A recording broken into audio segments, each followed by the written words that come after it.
Assalamualaikum warahmatullahi wabarakatuh. Innal hamdalillah nahmaduhu wa nasta'inuhu wa nastaghfiruh wa natubu ilaihi wa nastahdihi wa na'udzu billahi min shururi anfusina wa sayyiati a'malina may yahdihillahu fala mudilla lahu wa may yudlil fala hadiya lahu. Asyhadu an la ilaha illallah wahdahu la syarika lahu wa asyhadu anna Muhammadan abduhu wa rasuluh sallallahu alaihi wa ala alihi wa ashabihi ajmain. Amma ba'd. Jemaah salat subuh yang dirahmati Allah Subhanahu wa taala. Alhamdulillah, insyaallah kita bagi ini akan melanjutkan membahas tentang masalah fikih Asmaul Husna. Bagi ini ya, sampai di bab yang ke-6, poin yang ke-6. Nah, ya ini bahwasanya memahami Asmaul Husna ini akan membuahkan ibadah. Memahami Asmaul Husna ini akan melahirkan suatu ibadah atau ubudiyah. Qala al-mu'allif hafidhallahu ta'ala wa nafa'ana bi ulumi bid-darain amin. Iktida'u asma'illahi li athariha min al-ubudiyah. Jadi memahami nama-nama Allah dengan benar ini akan membuahkan sebuah ubudiyah, ibadah kepada Allah Subhanahu wa taala.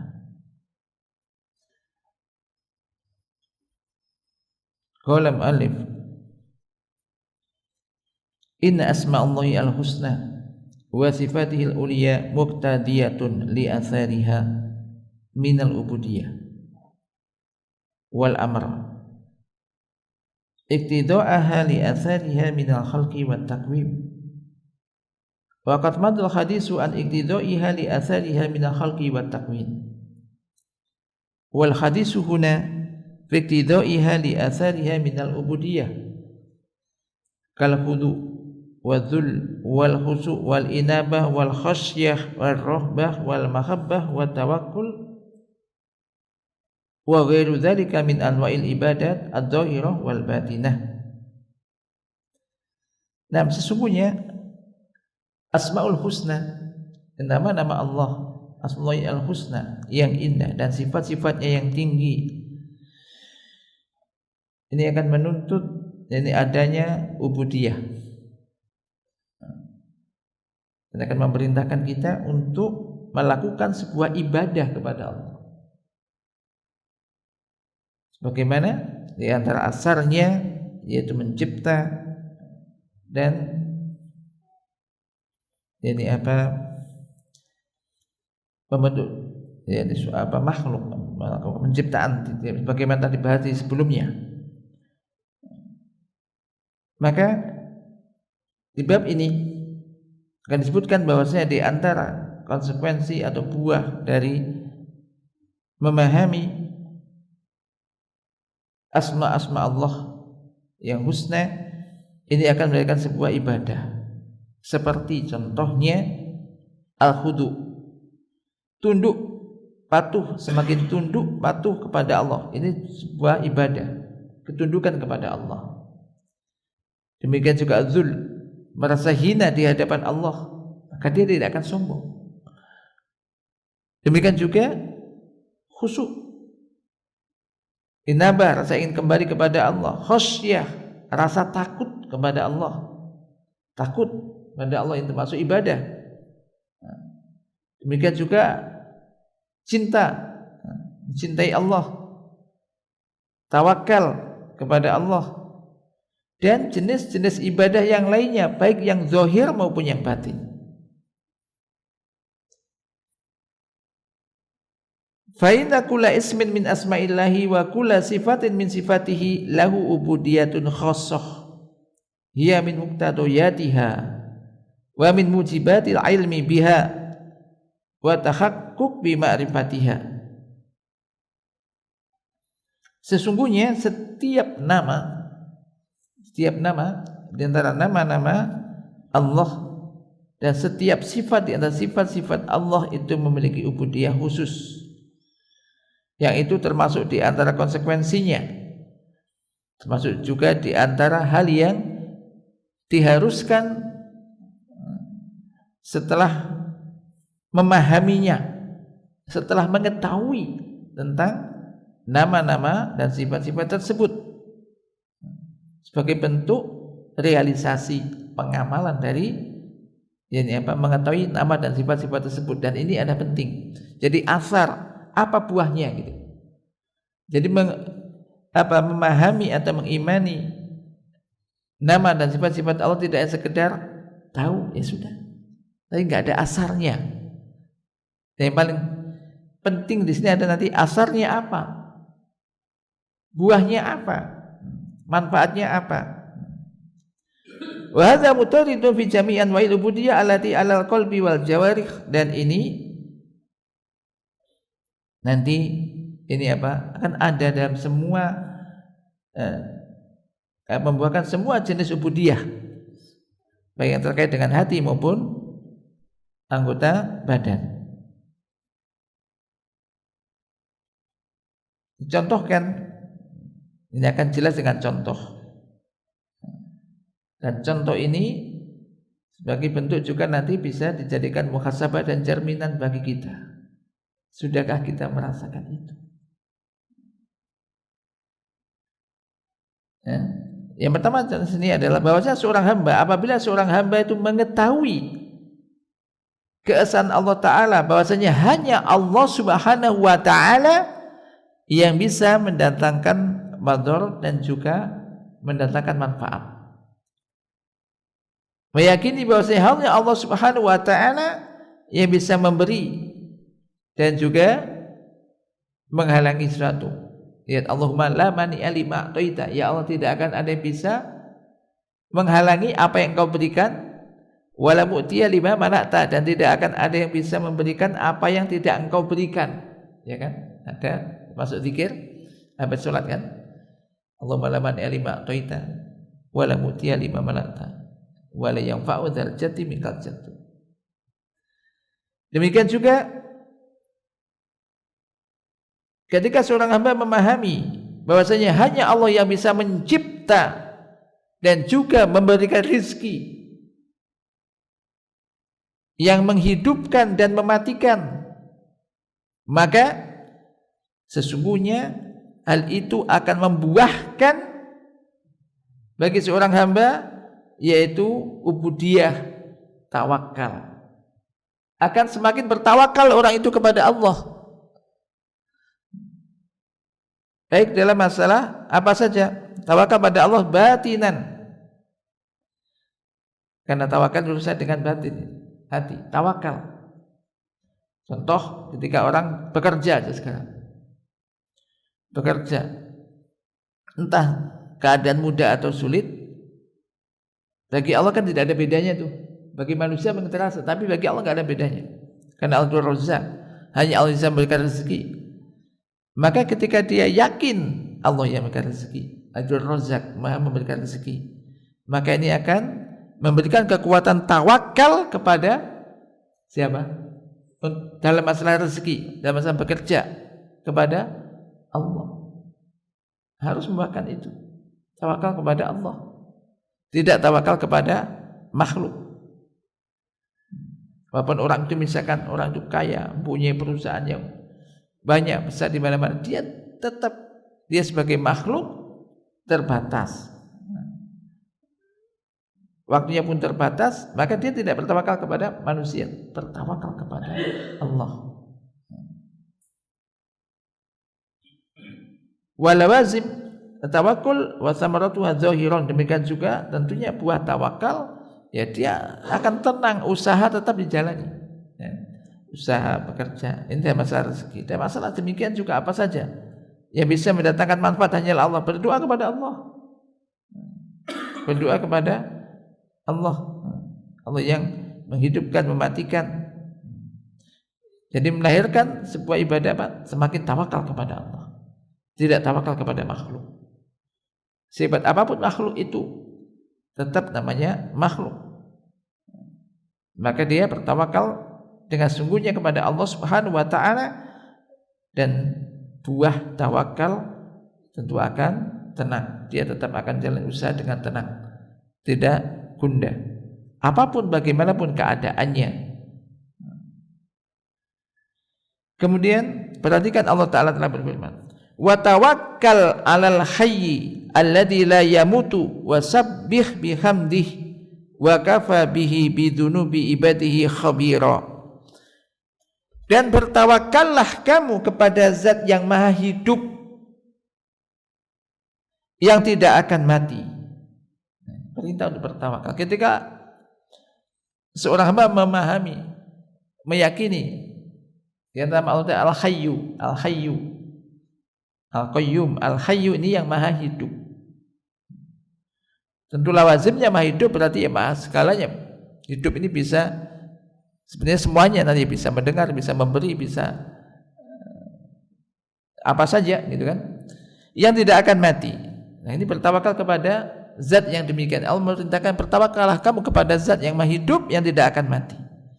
Kalau bertawakal kepada, misalkan orang bertawakal kepada hamba, kepada seorang, dia punya hubungan dekat dengan orang, kaya, mempunyai jabatan, perusahaan di mana-mana misalkan. Ketika tawakalnya seorang itu hanya kepada itu, seakan-akan nggak hidup kalau nggak dengan dia, gitu misalkan ya. Kan bagian orang kadang-kadang saking dekatnya kan macam itu. Tiba-tiba suatu ketika dia pindah atau mati, mesti kadang gundah. Akhirnya melahirkan ucapan-ucapan yang nggak, waduh gimana nih kalau dia mati, terus nggak bisa lagi yang ada, nah, hidup susah gini.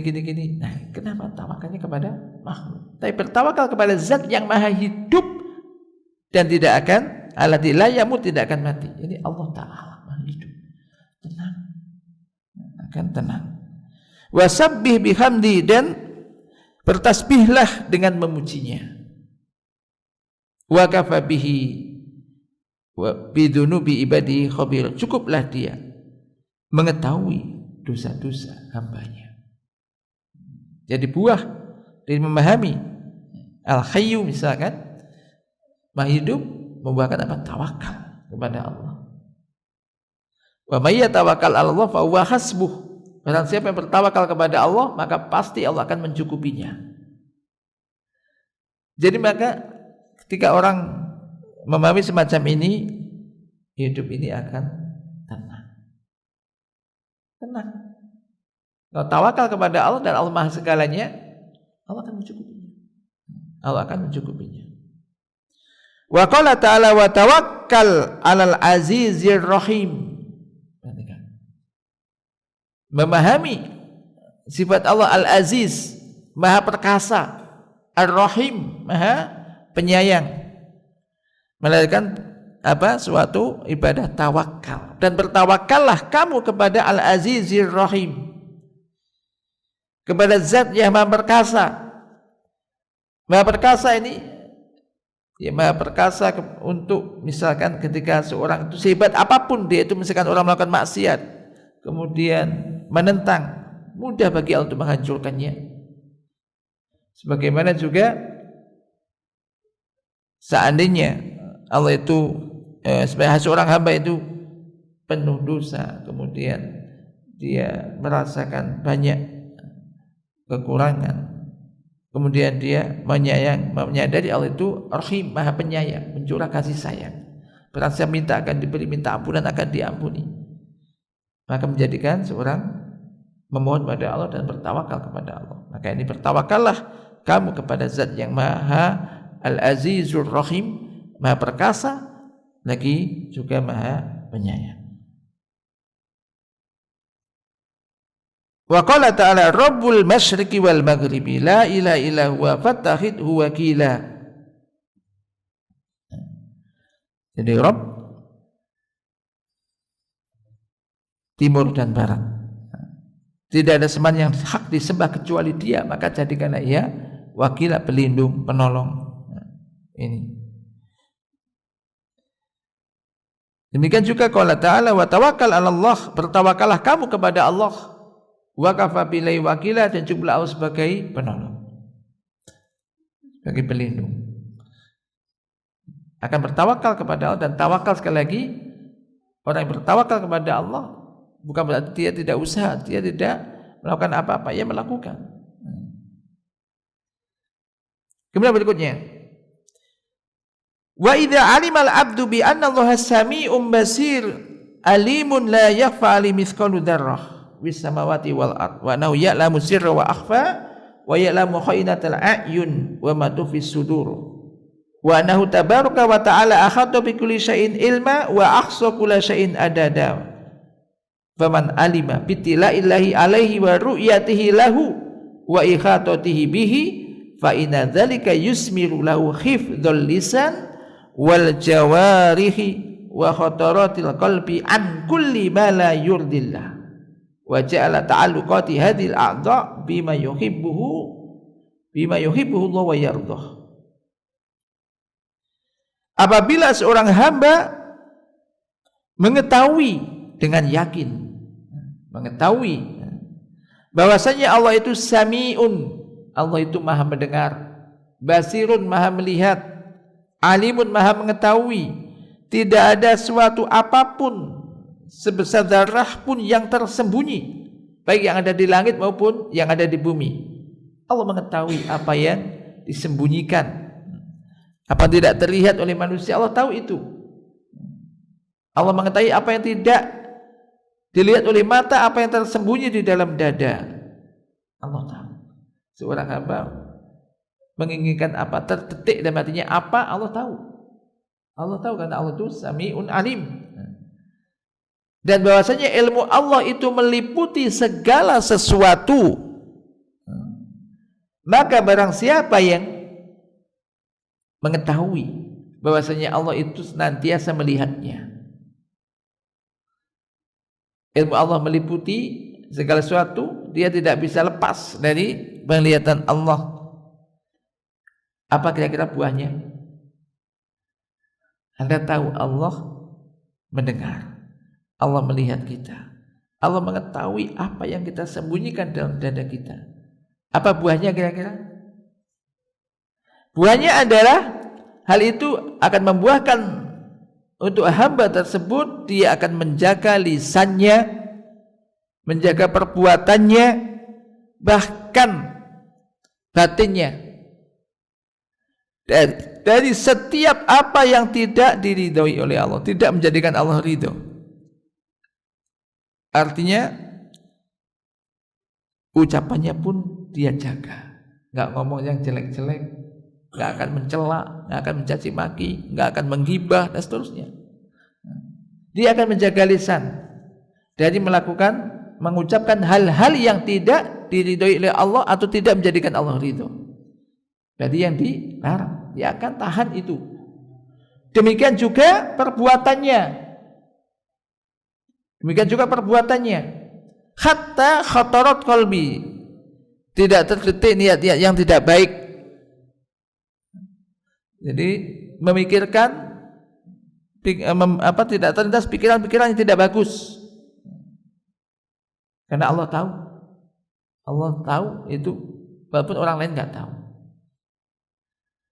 Dan akan menjadikan semua aktivitas anggota tubuhnya ini digunakan untuk sesuatu yang dicintai oleh Allah dan diridhoinya.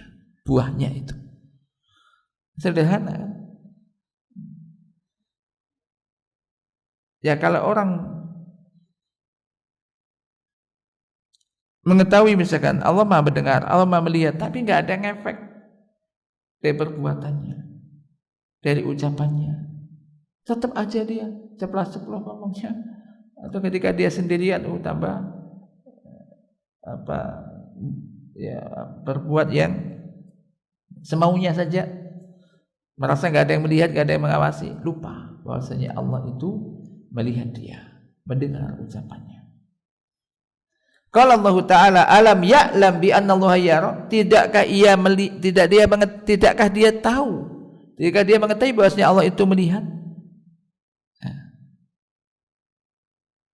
Wa qala ta'ala wattaqullaha innallaha sami'un alim, bertakwalah kamu sekalian kepada Allah, sesungguhnya Allah itu sami'un alim.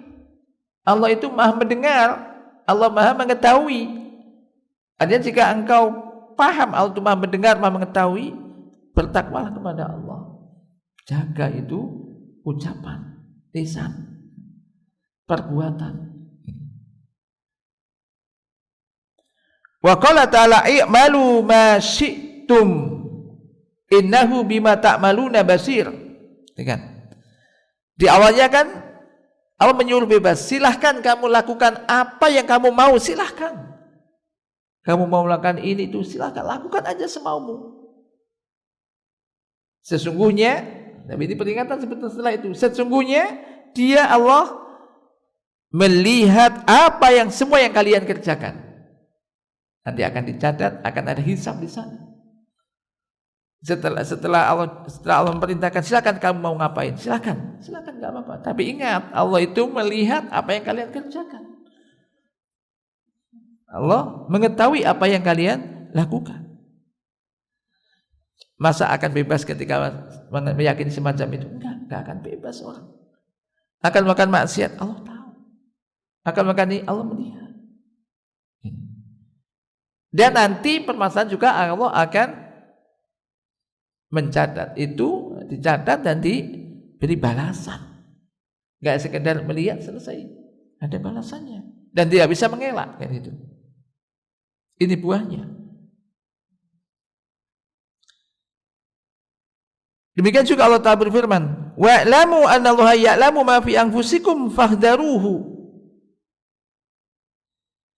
Dan ketahuilah bahwasanya Allah itu mengetahui apa yang ada di dalam diri kalian, di dalam jiwa kalian, batin kalian. Allah tahu. Fahdharuhu, maka berhati-hatilah.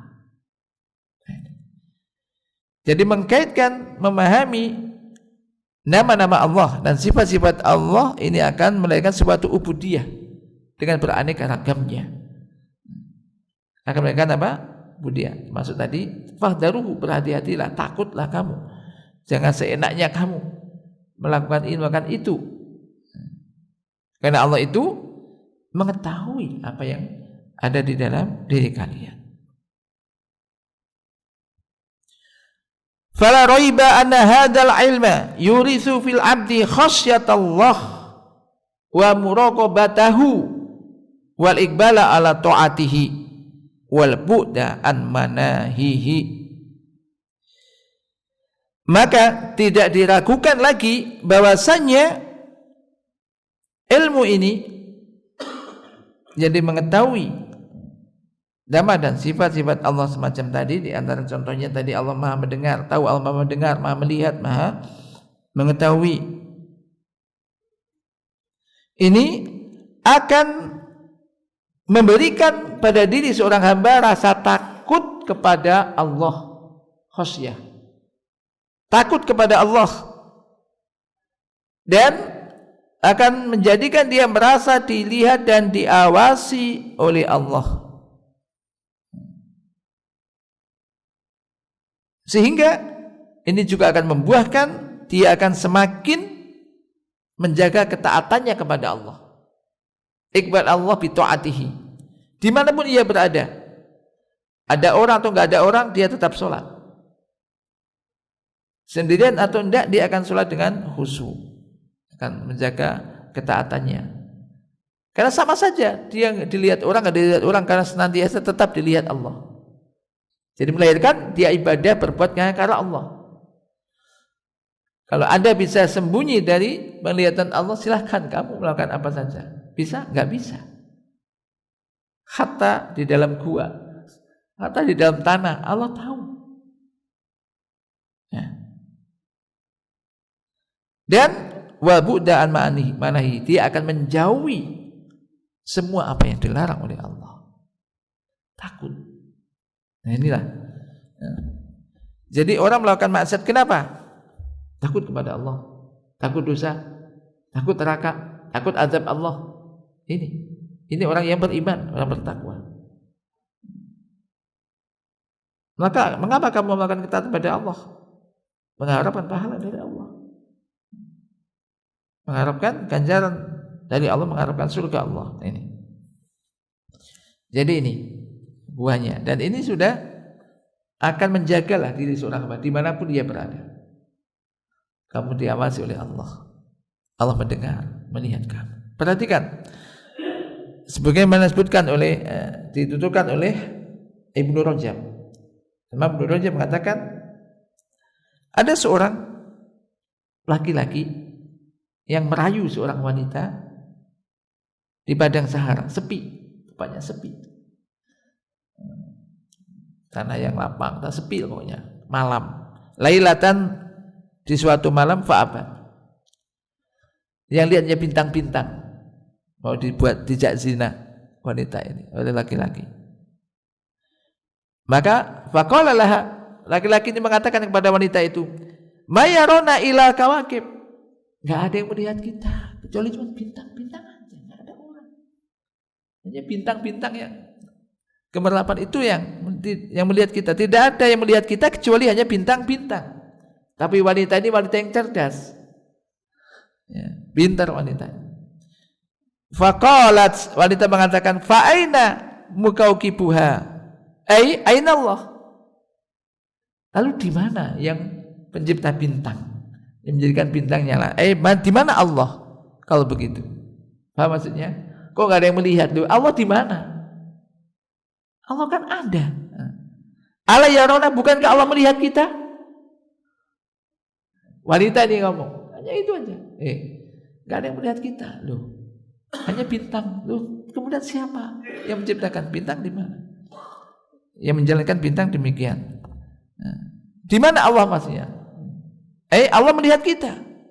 Famana'aha hadzal ilm iktirafa hadzal dzambi wal wuqu' fi hadhil khati'ah. Akhirnya ilmu ini, dia meyakini dan mengetahui Allah melihatnya, ini telah menghalangi wanita itu, mencegah wanita itu dari melakukan perbuatan dosa tersebut. Tidak jadi berbuat zina, tidak berani itu, walaupun nggak ada orang, karena dia yakin, tuh Allah itu melihat kita.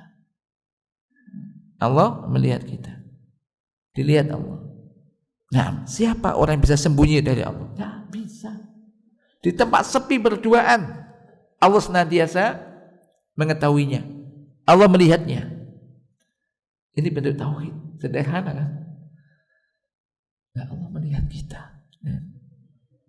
Nah, jadi ini loh yang harus kita, semoga kita bisa demikian. Jadi asar semacam ini asar yang agung. Jika memahami, ini apa? Nama-nama Allah dan sifat-sifat Allah, melahirkan suatu ubudiyah. Ya, ibadah ini kan meninggalkan maksiat dan mengerjakan ketaatan nih. Orang meninggalkan maksiat karena Allah itu ya ibadah, ya kan? Gak jadi mencuri, gak jadi zina. Kenapa? Takut pada Allah. Ubudiyah, ibadah. Perhatikan ketika ada kisah 3 orang di dalam gua, ya kan? 3 orang dalam gua gak bisa keluar, tertutup batu, kemudian mereka masing-masing disuruh berdoa. Dan mereka berdoa kepada Allah, mohon tulus kepada Allah agar Allah membukakan, menggeser batu yang menutup pintu gua sehingga bisa keluar. Ada 3 orang, masing-masing berdoa dengan tawasul melalui amal solehnya. Lihat amal soleh.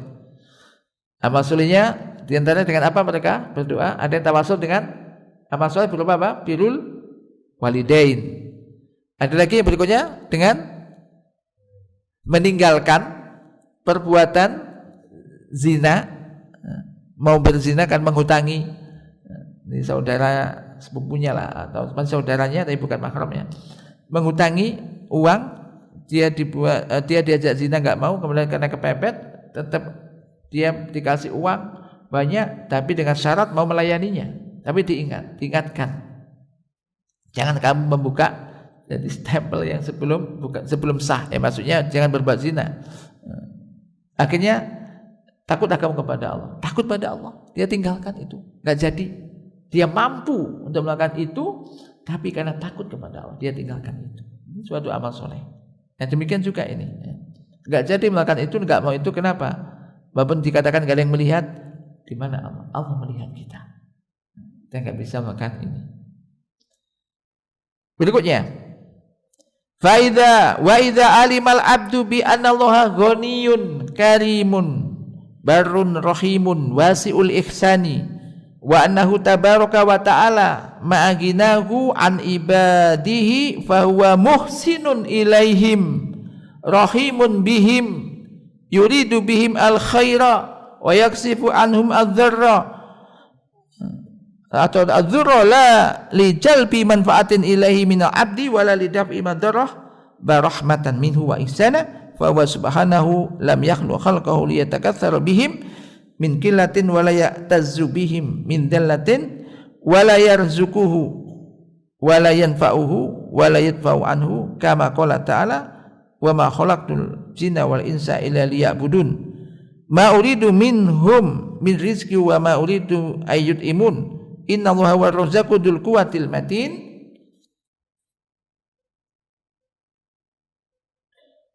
Wa qala ta'ala wa qulil hamdulillahilladzi lam yattakhidh walada wa lam yakun lahu syarikun fil mulki wa lam yakun lahu waliyyun minadh dhul wa kabirhu takbira. Wa qala ta'ala fima rawahu anhu Rasulullah sallam ya ibadi innakum lan tablughu dzurri wa tadurruni wa lan tablughu naf'i wa tanfa'uni. Rawi Muslim.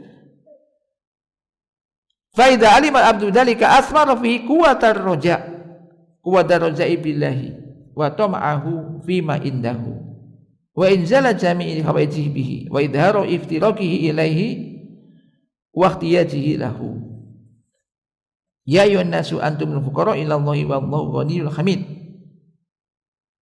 Wa raja yusmiru anwa'al ubudiyyah adh-dhahira wal batina bi hasabi ma'rifatil abdi wa ilmihi. Contoh ketiga, bahwasanya memahami, mengetahui nama-nama Allah dan sifat-sifatnya ini akan membuahkan ubudiyah.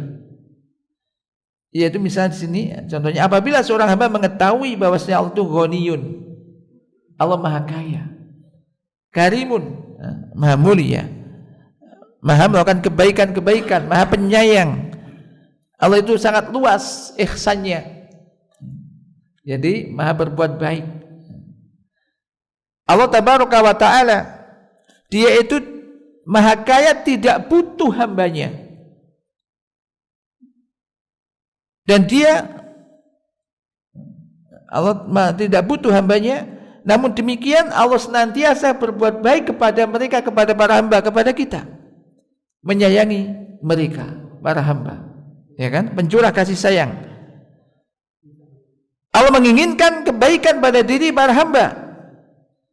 Allah yang menghilangkan musibah malapetaka yang menimpa mereka, ya kan? Bukan supaya hamba itu memberikan manfaat. Ingat, manusia kita itu kadang-kadang kan ada orang tuh kalau menolong orang bisa jadi kan ada di balik itu ingin supaya apa? Nanti gantian lah, supaya, ya kan? Ada harapan manfaat lah, kasih. Atau mungkin bisa juga membantu, memberi sesuatu karena supaya dia bisa membantu. Nanti kalau disuruh gampang lah kalau orang dikasih itu kan, gitu kan, mudah kan. Ada imbalan. Allah enggak. Ini Maha pemurahnya Allah. Allah itu enggak butuh hamba, tapi Allah senantiasa memberi kepada kita, memberikan kepada kita. Bukan pula agar hamba ini tidak mengganggu, misalnya mendatangkan madarat. Ada juga orang kan misalkan memberi orang, misalkan pelaku kejahatan misalkan, supaya enggak diganggu, berbuat baiklah kepadanya. Suka dikasih, suka apa, kan enggak akan ganggu dia nanti, ya kan? Ada juga demikian. Padahal Allah tidak butuh itu. Akan tetapi semua itu akan Allah kena rahmah minhu wa ihsana, sebagai bentuk kasih sayang Allah kepada hamba ini. Dan sebagai ihsan, kebaikan-kebaikan dari Allah Ta'ala. Maka Allah Subhanahu wa Ta'ala ini tidak menciptakan makhluk supaya banyak ininya, seorang misalkan memperbanyak anggotanya, kemudian supaya enggak sedikit, atau juga dia supaya menjadi mulia. Tidak demikian. Seandainya semua makhluk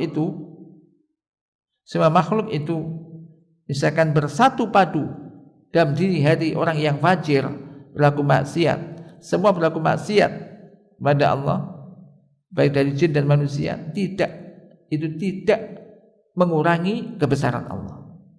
Allah tetap maha besar, maha kuasa, maha perkasa. Demikian juga bukan pula Allah memberikan kebaikan, Allah menciptakan manusia bukan agar supaya mereka makhluk ini memberikan rezeki kepada Allah, memberikan manfaat kepada Allah.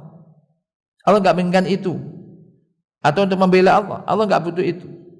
Perhatikan firman Allah Ta'ala, wa ma khalaqtul jinna wal insa illa liya'buduni. Dan tidaklah aku ciptakan jin dan manusia kecuali agar mereka beribadah kepadaku. Ma uridu minhum min rizqi wa ma uridu ayyut'imun. Aku tidak menginginkan dari mereka rizki. Demikian juga aku tidak menginginkan agar mereka memberikan makan kepadaku.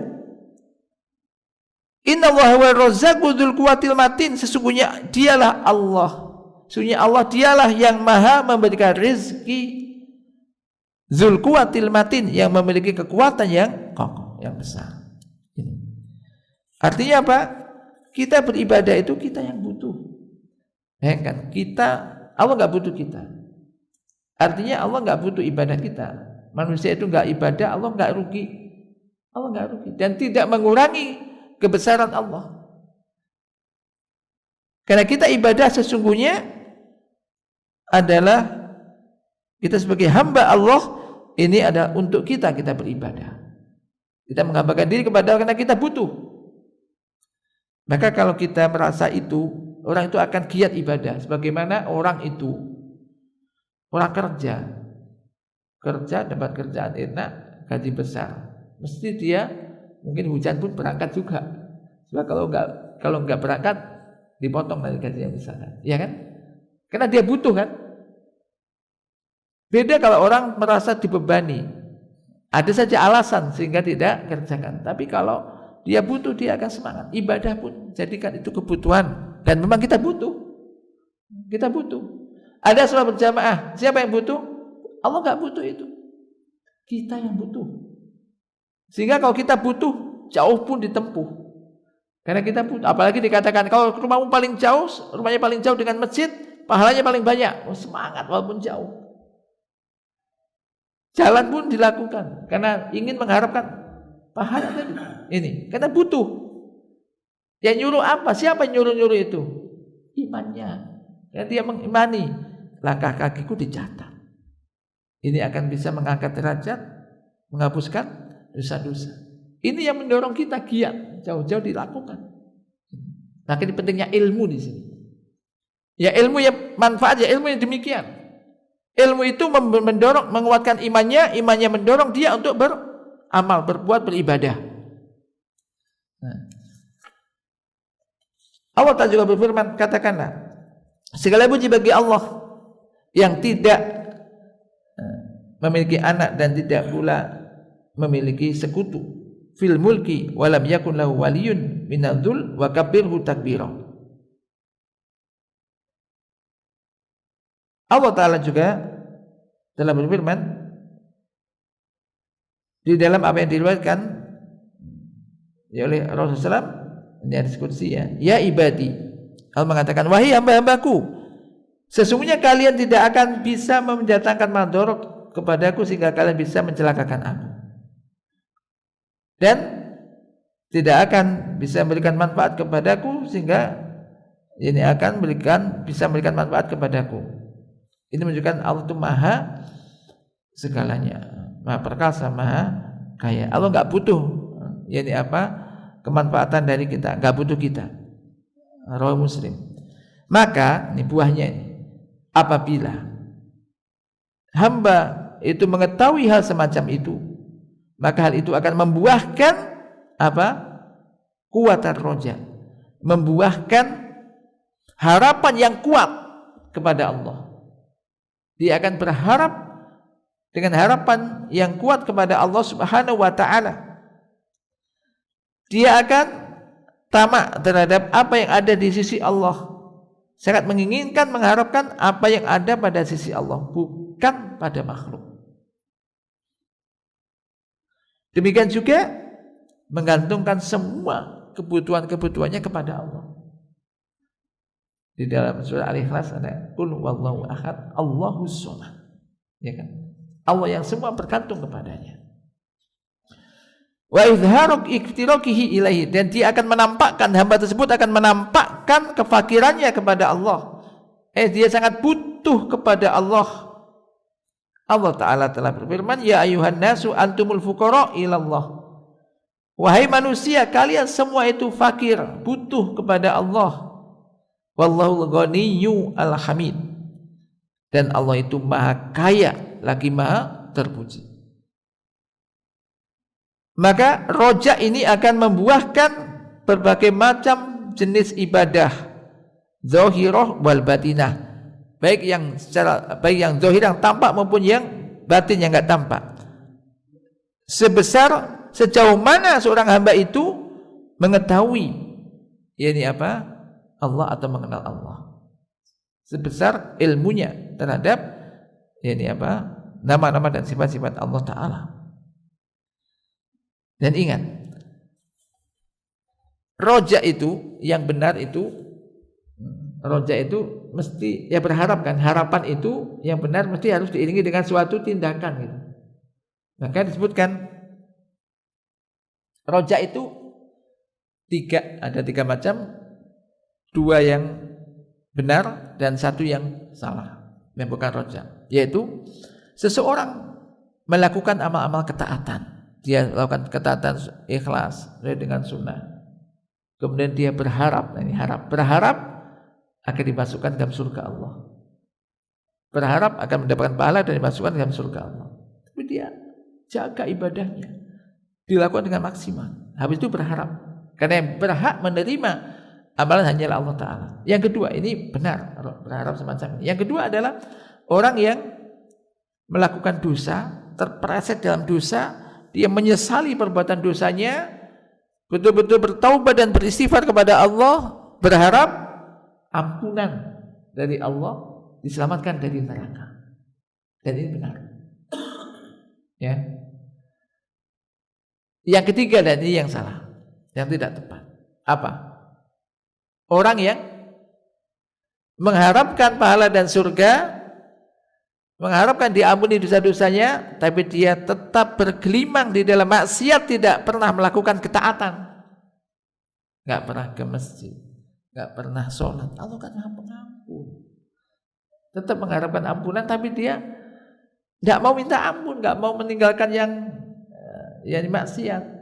Pokoknya terus dalam dosa dia lakukan. Maka ini namanya magrur, orang ini tertipu dengan dirinya dan bisikan angan-angannya, angan-angan kosong lah semacam itu. Jadi harapan ini harusnya membuahkan berbagai macam jenis bentuk ubudiyah. Itu. Nah, kemudian apabila seorang hamba mengetahui keadilan Allah dan juga hukuman Allah dan kemurkaan Allah, itu maha dahsyat siksanya, maka pengetahuan semacam ini akan melahirkan pada diri seorang hamba apa? Kalau Anda tahu, misalkan Allah itu syadidul iqab, sangat dahsyat, sangat keras hukumannya. Kira-kira apa yang tertitik dalam diri kita? Melahirkan apa ini? Rasa khosyah. Gitu. Semua hal ini akan membuahkan rasa khosyah, takut kepada Allah Subhanahu wa taala, berhati-hati, takut, menjauhi hal-hal yang bisa menjadikan Allah murka. Allah Ta'ala berfirman, wattaqullaha, dan bertakwalah kalian kepada Allah, wa'lamu anallaha syadidul iqab, dan ketahuilah bahwasanya Allah itu syadidul iqab, maha keras siksanya. Ketika seorang hamba tahu membaca ayat ini, Allah itu maha dahsyat, maha keras siksanya, maka dia akan takut kepada Allah. Dan takutnya kepada Allah diwujudkan dengan apa? Melaksanakan perintahnya, meninggalkan larangannya. Kalau orang takut kepada Allah, ya aku takut kepada Allah, ya enggak sholat. Sholatnya jarang-jarang, maksiat jalan terus. Itu berarti enggak takut. Dia akan takut kepada Allah. Ini kan suatu yang manfaat. Berkat apa tadi? Ilmu tadi. Mengetahui Allah itu sadidul iqab, enggak sembarangan. Kemudian Allah Ta'ala juga berfirman, wattaqullaha wa'lamu annakum ilaihi tuhsyarun. Dan bertakwalah kalian kepada Allah, takutlah kalian kepada Allah, dan ketahuilah bahwasannya kalian semua nanti akan dikumpulkan kepadanya. Gak bisa kamu lari, gak bisa kamu sembunyi. Sembunyi, berbuat maksiat dosa, gak ada yang tahu, mati sampai mati, gak ada mati pun gak ada yang tahu di mana dia matinya, gitu. Tapi kan nanti kamu semua akan dikumpulkan oleh Allah, dihisab dan diberi balasan. Akan takut melakukan dosa dan maksiat. Qala ta'ala, fa in zalaltum min ba'di ma ja'atkumul bayyinat fa'lamu anallahu azizun hakim. Dan jika kamu itu melenceng, tergelincir setelah datang kepada kalian al-bayyinat, keterangan-keterangan yang nyata, dalil-dalil, fa'lamu, maka ketahuilah bahwasanya Allah itu azizun hakim. Allah itu maha perkasa, lagi maha bijaksana, perkasa untuk menghukum kamu, untuk jadi mengadab kamu. Hakim, maha bijaksana. Nah, ini jadi melahirkan rasa khosyah tadi. Kemudian berikutnya, apabila seorang hamba mengetahui kebesaran Allah, keagungan Allah, ketinggian Allah atas makhluknya, baik secara zatnya, qahron, demikian juga qadaron, Allah maha tinggi, maha kuasa, maha perkasa, maka sesungguhnya semua itu akan melahirkan al-khudu', rasa tunduk patuh kepada Allah Subhanahu wa taala, rasa cinta, dan juga berbagai macam jenis ibadah. Qala ta'ala dzalika bi anna Allah huwal haq wa anna ma yad'una min dunihi wal batil wa anna Allah huwal aliyyul kabir. Hal itu karena Allah, bahwasanya Allah Subhanahu wa taala dialah yang hak, sembahan yang hak, dan bahwasanya apa yang mereka serukan selain Allah, apa yang mereka seru selain Allah itu batil, dan bahwasanya Allah huwal aliyyul kabir, dia yang maha tinggi lagi maha besar. Allah Ta'ala juga berfirman, wa huwal aliyul azim. Surat apa ini? Ayat Kursi kan? Dan dia itu maha tinggi lagi maha agung. Maka ketika membaca ayat ini, kan mengatakan Allah itu maha tinggi lagi maha agung, maka dia itu kecil. Maka dia akan tunduk patuh kepada Allah. Dia tidak akan sombong. Apa yang perlu disombongkan? Allah itu yang maha agung, Allah maha tinggi. Wa qala ta'ala, wa ma qadarullah haqqa qadrihi wal ardu jami'an qabdatuhu yaumal qiyamah was samawati matwiyatum bi yaminih subhanahu wa ta'ala amma yusyrikun. Dan mereka tidaklah mengagungkan Allah sebagaimana mestinya, dan bumi seluruhnya di dalam genggamannya pada hari kiamat, dan langit terlipat bi yaminih di tangan kanannya, subhanahu wa ta'ala amma yusyrikun. Maha suci Allah dan maha tinggi atas apa yang mereka sekutukan. Jadi melahirkan orang itu akan tunduk, akan patuh, akan taat, dan juga melahirkan tadi ibadah-ibadah yang lainnya ketika mengetahui kebesaran Allah dan keagungan Allah Subhanahu wa taala. Demikian juga wa idza alimal abdu bi kamalillahi wa jamalihi. Apabila seorang hamba mengetahui tentang kemahasempurnaan Allah dan kemaha indahnya Allah, maka hal itu akan menjadikan dia mempunyai kecintaan yang khusus, rasa rindu yang agung kepada untuk bertemu dengan Allah Subhanahu wa taala. Wa man ahabba liqa Allah ahabba Allah liqa'ahu. Barang siapa yang ingin bertemu dengan Allah, suka bertemu dengan Allah, Allah pun suka bertemu dengannya. Muttafaqun alaih. Dan tidak diragukan lagi bahwasanya hal ini akan membuahkan pada diri hamba berbagai macam jenis ibadah. Qala ta'ala, faman kana yarju liqa'a rabbih falyamal amalan sholihan wa la yusyrik bi ibadati rabbih ahada. Maka barang siapa yang berharap akan berjumpa dengan Tuhannya, falyamal amalan solihah, maka adalah dia melakukan suatu amal soleh dengan tuntunan Nabi, dengan sunnah. Wala yusyrik bi ibadati rabbi ahada, dan tidak menyekutukan Allah dengan siapapun di dalam beribadah kepadanya. Dia akan ikhlas melakukan amal ibadah sesuai dengan sunnah. Ini barang siapa yang berharap berjumpa dengan Allah.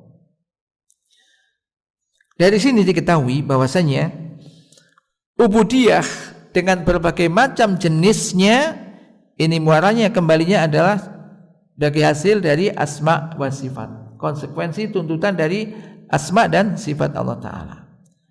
Oleh karena itu hendaknya wajib bagi setiap, atau ini mendorong bagi setiap hamba muslim untuk mengenal Rabb-nya, untuk mengenal nama dan sifat-sifatnya dengan ilmu yang benar, pengenalan yang sahih, yang benar. Dan hendaknya dia mengetahui apa kandungan dan asar, dampak positifnya di apa, dan konsekuensi dari mengetahui itu apa yang harus dilakukan. Buahnya ini paling penting di dalam memahami Asmaul Husna, karena kita memahami bukan sekedar dipahami, kalau nanti ditanya dijawab tahu dapat nilai 100. Tidak ada itu. Nilainya bukan nilai ulangan nilai-nilai, tapi apa? Amal. Dan amal itu yang akan dibawa menghadap Allah itu amalnya ini loh. Ini pentingnya ini. Maka sekali lagi beliau tekankan, dari sini kita ketahui sangat penting, butuh untuk mengetahui asma Allah al-husna dan sifat-sifatnya, dan kemudian setelah itu harus membuahkan suatu amaliyah real, ya, yaitu ubudiyah kepada Allah Subhanahu wa ta'ala. Sesungguhnya seorang mukmin al-muwahhid yang bertauhid ini dengan keimanannya dan keyakinannya terhadap asma Allah, nama-nama Rabb-nya yang husna dan sifat-sifat yang ulia yang menunjukkan keagungan Allah dan kemahabesaran Allah, menunjukkan hanya Allah yang maha agung, maha indah. Semua itu akan mendorong dia, memotivasi dia untuk benar-benar mencintai Allah, tunduk patuh kepada Allah, khusyuk, dan merasa kecil, masih merasa banyak kekurangan di hadapan Allah, dan dia akan terus berupaya untuk lebih baik. Demikian juga dia akan berharap dan takut kepada Allah dan berupaya semaksimal mungkin untuk mencari keridhaan Allah, berupaya untuk mendekatkan diri kepadanya dengan memperbanyak melakukan amalan-amalan nafilah, amalan-amalan yang sunnah setelah menyempurnakan amalan-amalan yang wajib. Wa taufik wa rasyad biyadillah, ya. Taufik dan hidayah ini di tangan Allah. Tidak ada yang bisa menghalangi apa yang Dia berikan, tidak ada yang bisa memberikan apa yang tidak Dia berikan. La haula wala quwata illa bihi azza wa jalla, tiada daya dan kekuatan kecuali dengan pertolongan Allah Subhanahu wa taala. Semoga Allah Subhanahu wa taala menolong kita untuk bisa sekali lagi memahami nama dan sifat-sifatnya, nama dan sifat-sifat Allah, dan juga bisa bermanfaat, membuahkan amal-amal ibadah kita kepada Allah Subhanahu wa taala. Allahumma anfa'na bima 'allamtana wa 'allimna ma yanfa'una warzuqna ilman tanfa'una bih, wa sallallahu ala nabiyyina Muhammad. Subhanakallahumma wa bihamdika asyhadu an la ilaha illa anta astaghfiruka wa atubu ilaik. Wassalamualaikum warahmatullahi wabarakatuh.